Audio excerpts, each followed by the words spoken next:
Дипломатските разговори под радарот за деблокада на евроинтеграциите, нов повод за политичка кавга.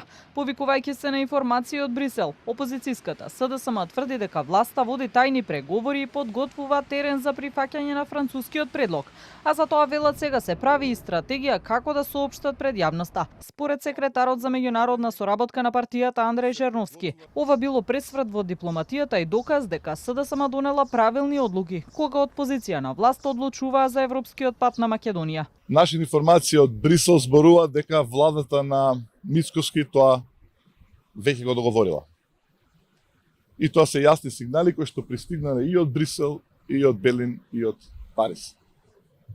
Исцрпени се буквално сите обиди и лаги кои што претходно се обидуваа луѓето од владата да не ги продадат, се сеќавате, се започна со некакво одложено действие, па потоа со специјални услови, па потоа дека ќе имаме за нас некакви посебни договори и така натаму. МНР демантира. Велат СДСМ пласира груби невистини и конструкции. Објаснуваа дека не се работи за тајни преговори, туку комуникација на повеќе нивоа за која јавноста е во тек.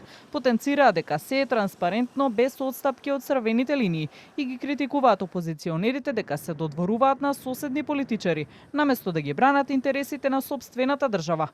Тврдењата за постоење таен договор или тајни преговори се само уште една во низата измислици што СДСМ и ги пласира на јавноста. Факт е дека институциите редовно комуницираат со земјите членки на Европската унија, со европските институции, со Бугарија и со другите меѓународни партнери. Овие разговори се водат транспарентно, а позицијата на владата е јасна и повеќе пати јавно потврдена.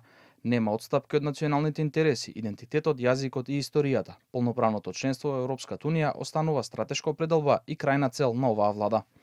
Шефот на дипломатијата Тимчо Муцунски во последното интервју за МИА кажа дека доколку се споделуваат деталите, разговорите се осудуваат на неуспех. Тој уверува дека се работи на трајно и одржливо решение, а не решение по секоја цена. Се барало начин како да се елиминира ризикот од нови блокади во иднина и статус кво поради идентитетски прашања. Муцунски оцени дека добро е тоа што европските институции повторно давале значење на проширувањето, а сите актуелни нон-пейпери вели имаат заедничка цел – постепена интеграција без откажување од крајната цел полноправно членство.